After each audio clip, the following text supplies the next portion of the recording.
Well, welcome to Ford High School Weekly. My name is Deion Imade, and right now we are talking to the head coach of the Owasso Rams, Coach Blankenship. Coach, thank you so much for joining us.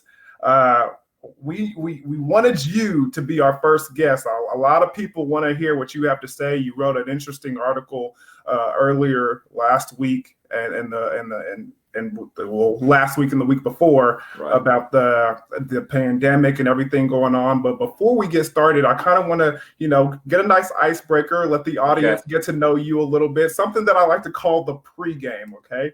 So I'll ask you a couple of questions. You tell me what you prefer on the different topics that I'll present to you, okay? First one, let's start. Keep it on sports. Would you rather go to the Super Bowl or the Masters? Oh, Super Bowl. Tell me why. A football guy, man. You know, the golf intimidates me. I'd probably be sure I'd be saying something at the wrong time. So I'd lot rather watch the Masters from my couch. Nice. I think I would definitely want to go to a Super Bowl myself as well. Next question. I saw you on Facebook battling a snake in your garage. Kind of something that I was like, whoa. Right. Yeah. So my next question for you is, would you be more afraid to handle a big snake or a big spider, like a tarantula sort of thing?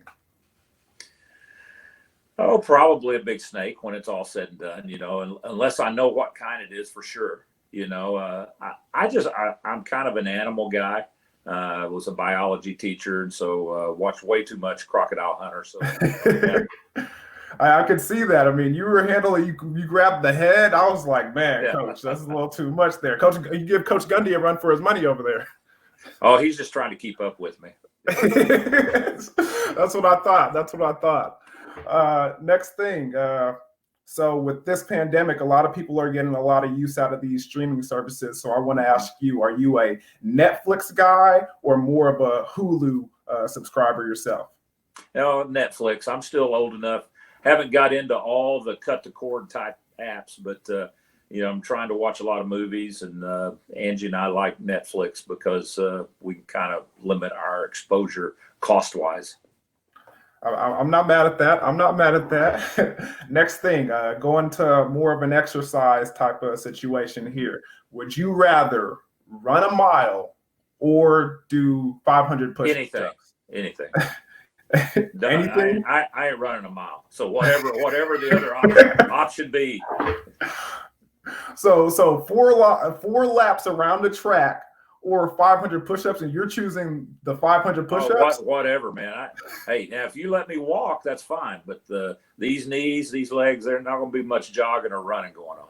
Hey, man, I'm right there with you. After a couple of knee surgeries, I'm doing the push-ups right beside you. Yeah.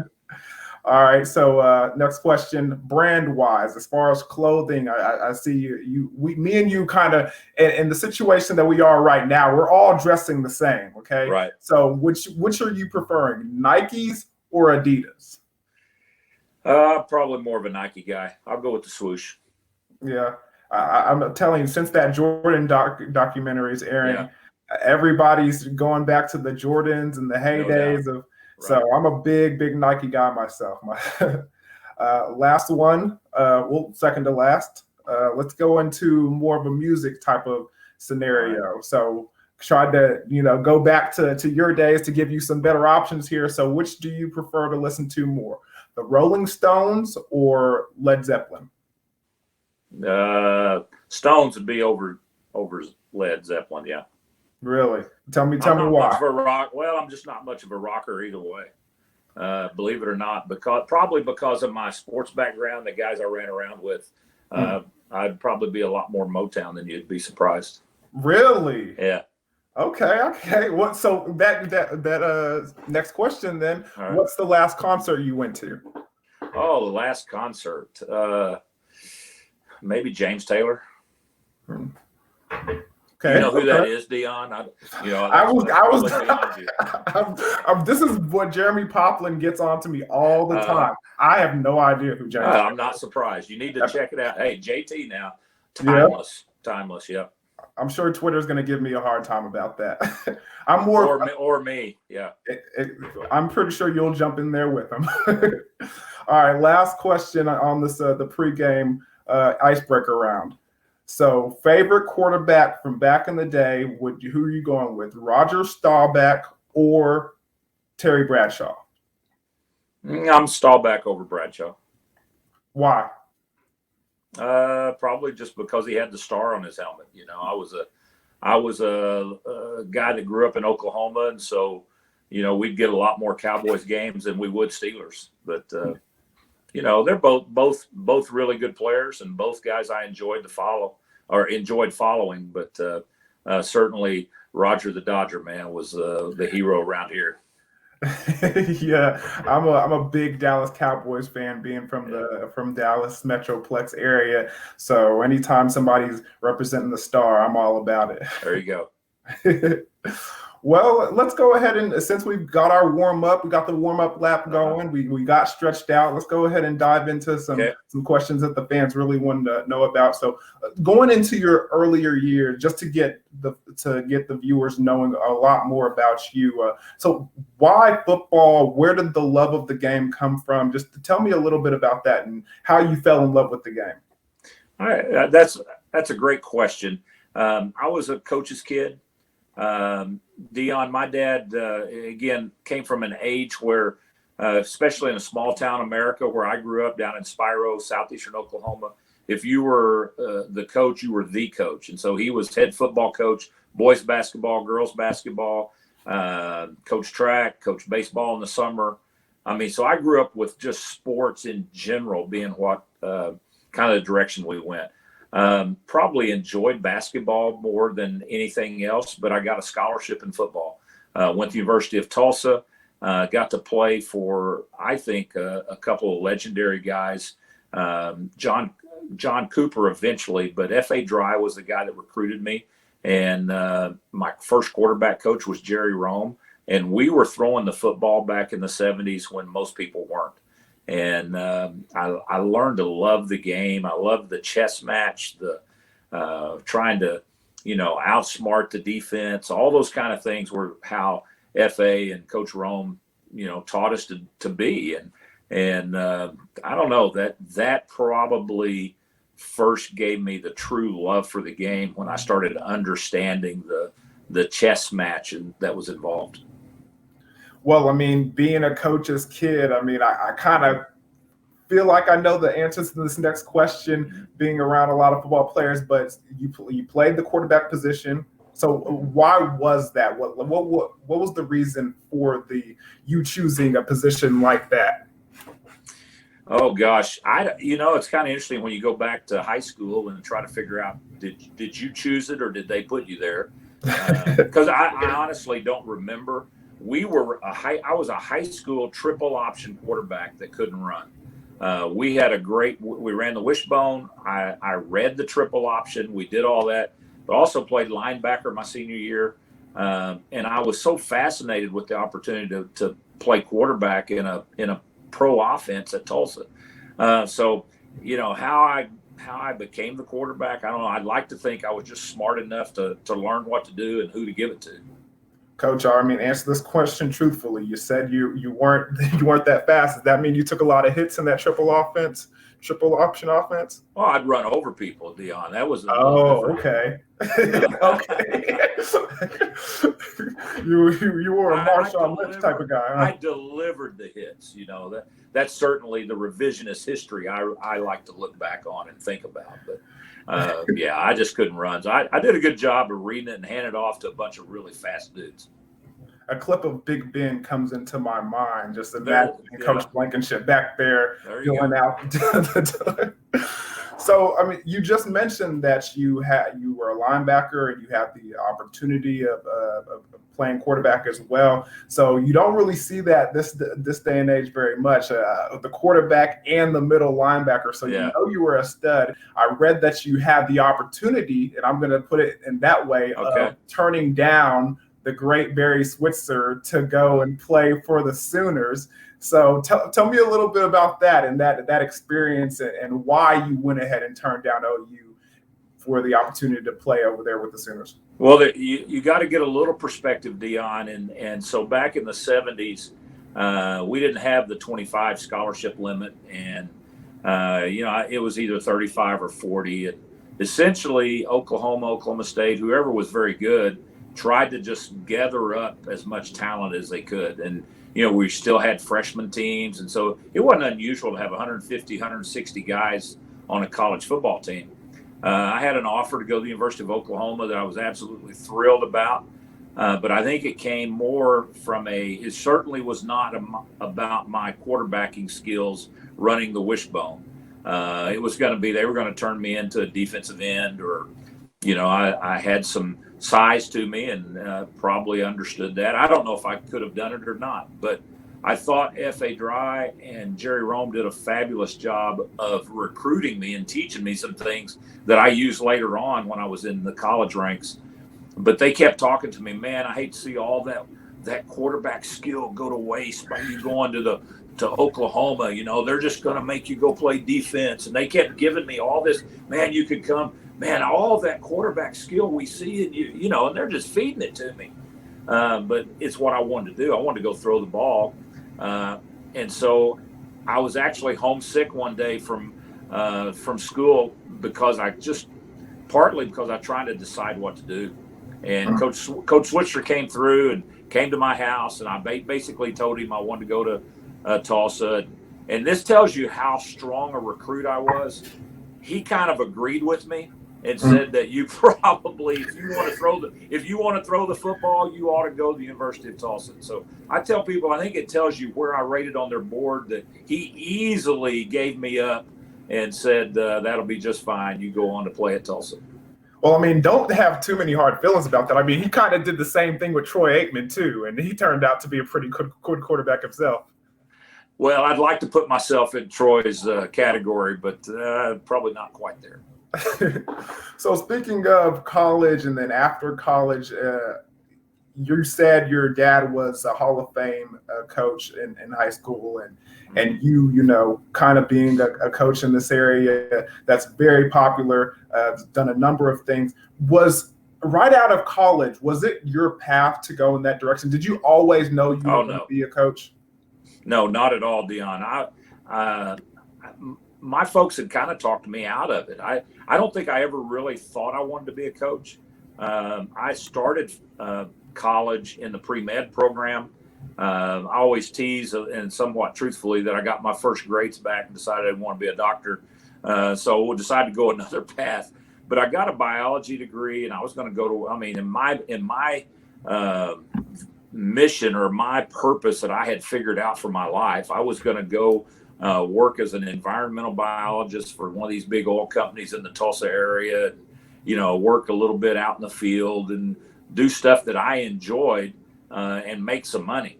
I never really thought I would get into coaching because I didn't see myself going and being a junior high coach and working my way up. I just, my ego was a little too big for that. And I just didn't see it happening. And so I actually went to work for FCA for 3 years right out of college. It all kind of worked perfectly. And I kind of spent 3 years doing what people in this area know, Chris Kaiser and Brendan Seagraves and those guys that do the area work.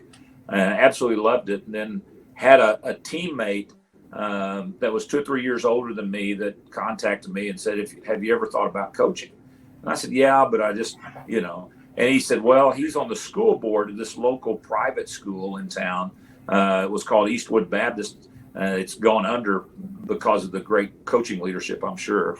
But he said, you could come be the head football coach. And I'm like, you mean that's where I'd start as the head coach? Oh, yeah. Wow. And so, which tells you a little bit about where they were in the, it was a little bitty Class A kind of deal. Anyway, to say all that, I just jumped in. And we struggled the first year, Deion, won a couple of games. But one thing that happened was I figured out really quickly, this is what I wanted to do. This is what I felt like I was made to do. And I loved it. I just wasn't very good at it yet. Well, you got really good at it. Adding a couple of state championships and then making it to that college rank where not a lot of high school coaches have both college and high school experience. So, I mean, could you, talk about that a little bit? And what's the main difference in your opinion? I know what it is like a player, but as a coach, what's the main difference between high school and college ball?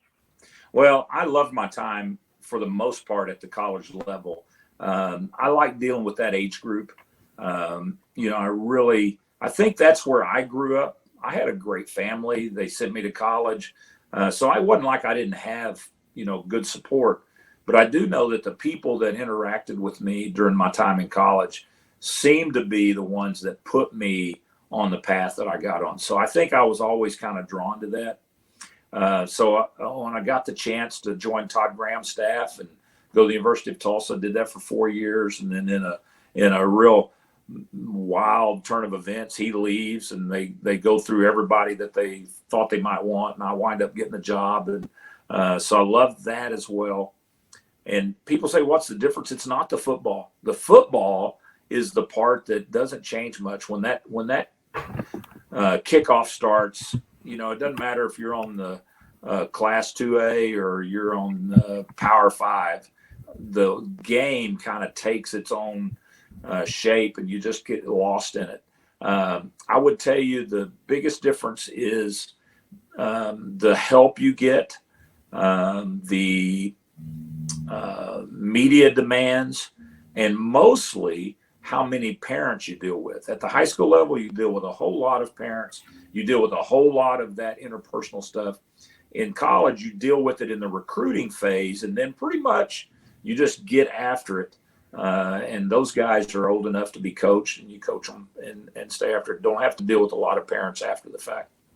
You just mentioned my favorite thing to talk about with former teammates and athletes that I get to speak with is the recruiting aspect of college football. Now, everybody has great recruiting stories or something that really sticks out for you. What was something like a good story that you can share with us about college recruiting and the aspects and the different dynamics that played into that? There are some that we laugh about. I'll tell you one that is not as impactful for me personally, but I think it shows you how you got to get lucky in recruiting sometimes. Coach Graham and our staff had been together. We got hired in January, and so we only had about 3 weeks to try to get a class put together. And it was the day before signing day, and we were cleaning up with a young man over in Arkansas in Little Rock, a guy named Genesis Cole. And so Genesis called one of the coaches and says, "Hey, do we have any scholarships? Would we be able to still sign my buddy?" And his buddy was a guy named Charles Clay.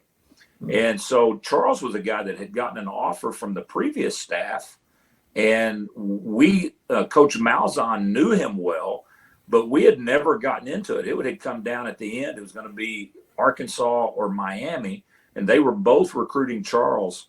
And both of them apparently had talked to him about playing on defense. And at some point in time, he was told by Coach Malzahn that, if you came here, we'd let you play whatever you want to play. You can be receiver, tailback, whatever. We'll get the ball to you.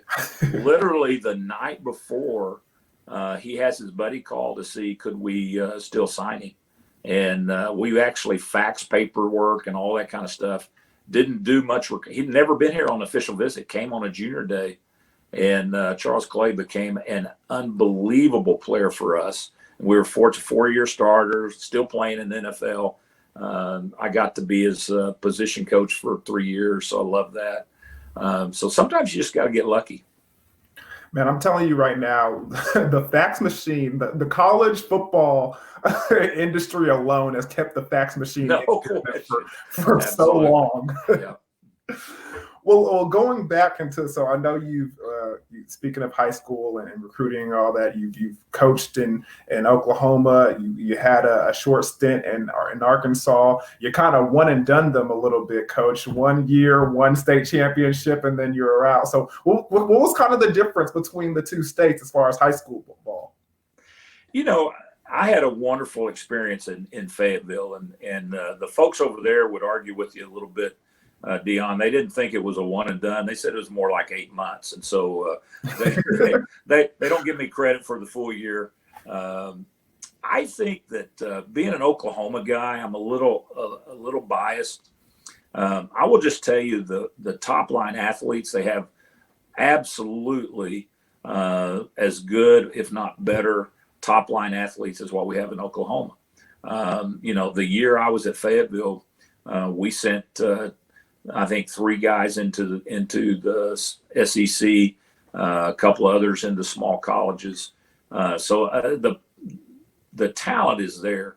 What I would tell you from my experience is I think the depth of the programs over here are stronger. I think we're a little ahead of, I'm talking about the metro area here in Tulsa that I got to be a part of for so long. I think we're a little ahead in program building, not necessarily in the talent, but in having the whole program built down into the junior high and youth programs. And so I think you see a better depth and sometimes better support in the community.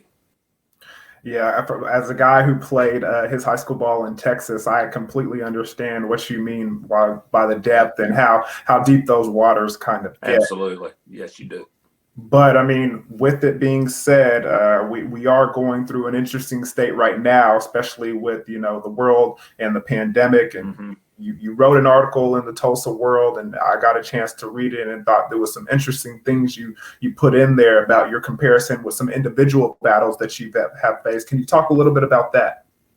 Well, Deion, I think that's one of the things about football is that we believe, I think it's one of the reasons I'm still in coaching. I really believe that there are life lessons that come out of this. Is it bigger than life? No. But there are certainly things that we can learn that hopefully will help us down the road. And for me, back in when I was coaching in Spiro, this would have been about 1987, 88. I got diagnosed with non-Hodgkin's lymphoma, which is a cancer of the blood system. I had a couple of places where they had to take lymph nodes out of my neck. I did chemo for about 6 months. I had to have another surgery after that. And one of the things I shared was as fearful and as full of anxiety as I was, one of the things that helped me was when the doctor sat down with me and he said, "Look, we've got a plan. We've got a plan for you. This is not a disease. This particular cancer is not one that should kill you if you will do A, B, C, D." And he laid it all out for me. And if there's one thing that I had learned from my sports career or athletics is that, you can do some things that aren't easy. You can do some things that you don't like to do if there's a purpose in it. I mean, you just asked me earlier when we started, would I go out and run a mile, or I hate to run, dude. I hate it. But you know what I did every year before we started the season is I would run those gassers to get myself in a position to be able to play, to get myself in shape. And so I eventually kind of transferred the mindset of chemo and all this stuff that just I couldn't stand, but it became kind of a passion for me of this is how I get in shape. And so if I'll go through this, if I'll embrace it, then maybe I have a chance to be better down the road. Well, when I wrote the op-ed article, I serve on a group called the Advisory Council for the Tulsa World. And so as part of that, you get to write for them, or you have to. And so you make it sound like homework. Well, it kind of is. And let me take a quick aside. I actually accepted that position because my mom was an old English teacher. And I really felt like even though she's been gone, 18, 19 years, I think she would be so proud that I was writing an article or an op-ed for the Tulsa World. And so I agreed to do that. Well, I'm telling you all that in the article itself, in the op-ed, one of the things I equated it to was listening to the coronavirus task force, and Dr. Fauci and Dr. Birx beginning to give us about 3 or 4 weeks ago that whole idea about if we'll embrace social distancing, if we'll stay home for 15 days or whatever it was when they first started talking about it, wash your hands, embrace social distancing, don't do stuff you don't have to do. we can get past this. And so I tried to use the analogy that, they'd given us a plan. Now it was about doing hard things. And, to think about our parents and all the people that went through World War II and all the sacrifices they made, you wouldn't think that staying home, and washing our hands is quite as tough. But man, it's been hard on businesses. It's hard on the economy. It's hard on people that are going through really hard times because of the way our businesses are closed down. And so I was reminded that one of the ways I learned in chemo was reading a book by Bernie Siegel that was talking about love and medicine and miracle. Is it the cure?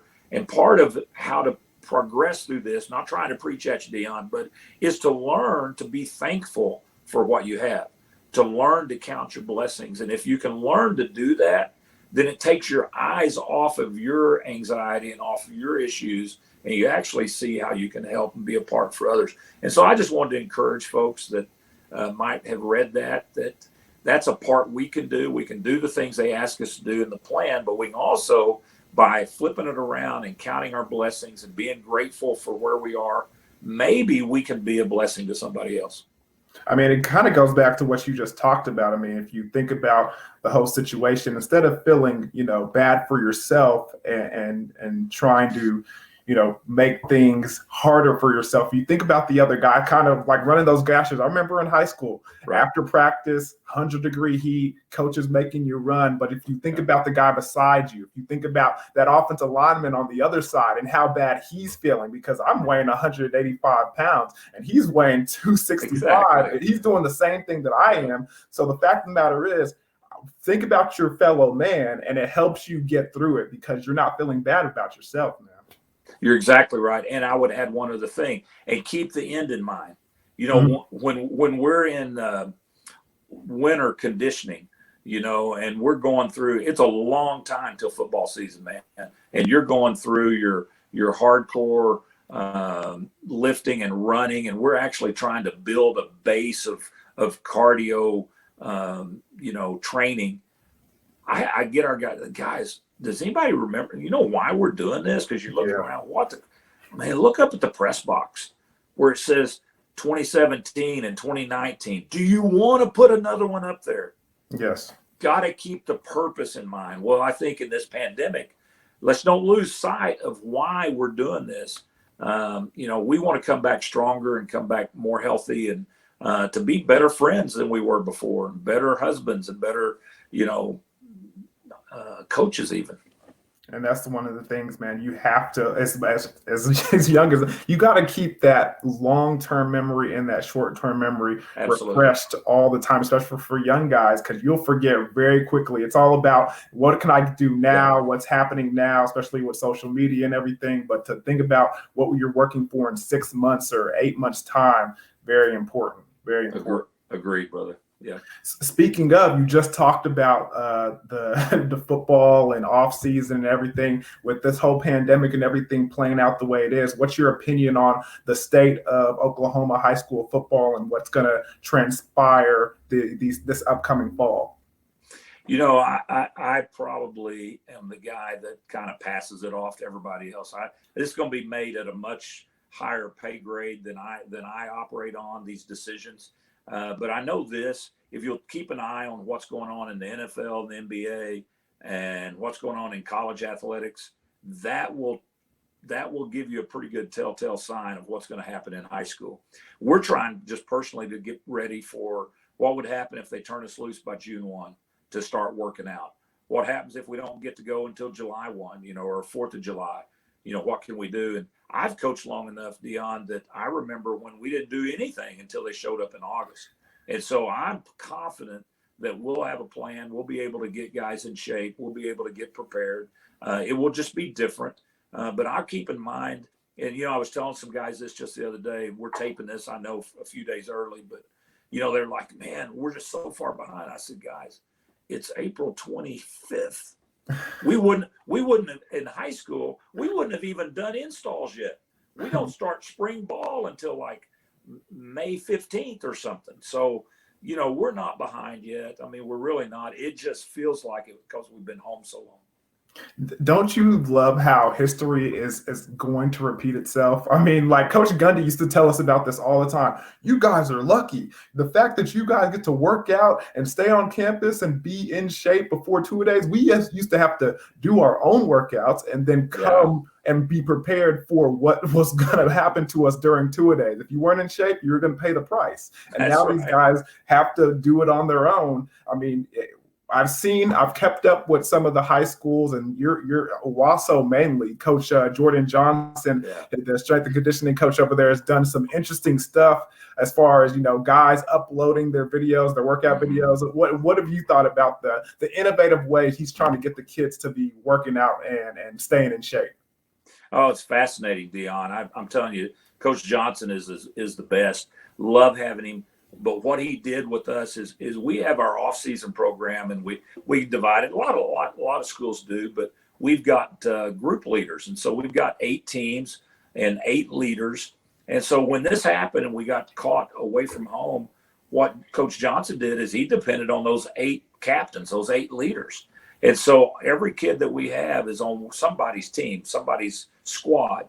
And so the captain of that squad makes sure that his guys are checking in with them. And so we just do a simple deal. If you'll send a little video in, show us that you're working out, then we give you credit for it. And we keep a little score. And, guys are so competitive. I mean, it doesn't matter if it's, checkers or spades or whatever we're playing, we're trying to win. And so he's got a little bracket now, and we've got teams working against teams, and it's all about you doing what you can at home. And I think we're actually going to come out ahead in this thing. We may not get the numbers we would have gotten if we had all of our equipment and all that to do. But the fact that guys are having to do this, a lot more self-motivation and driven and by your teammates some accountability, I think we'll be stronger when we come back as a group. I'm talking about emotionally stronger than we've ever been. Last question, Coach. I mean, I've been keeping up with these uploads, and some of the things are just hilarious to me. In some ways, these guys are being creative. Guys jumping on their trucks, guys squatting with buckets on the side. I saw one guy doing, lunges with either his sister or his girlfriend on his shoulders. So what are some of these videos? I mean, what have been your favorites to see? Well, I think that, you hit the one where he had his little sister on his shoulders and doing the squats, and you're like, oh, what could go wrong? Please, don't have it on video when it happens. We've got a young man that works at Home Depot, and every day when he's getting off work, he's, either bench pressing, mulch or, other stuff and running through the parking lot. You just love the passion that we're seeing with these guys. I see a lot of it. I think when we come back, we're going to try to put a little montage together for all of our guys and some of the most fun ones that we've had. Well, Coach, hopefully it's not too much trouble. I would love a copy of that montage. Absolutely. Hopefully we can show it when we're broadcasting one of your games this season. I think that would be some fun things to see. Agreed. Well, Coach, thank you so much for joining us. We appreciate it, and thank you so much for your time. Thanks, Deion. Appreciate what you do, and it's good to be part of this new project. And so we all need it, and so thanks for your part in leading it. Well, I'm glad you were the first one we got to interview, Coach. So we got this one in the books. All right, thanks, brother.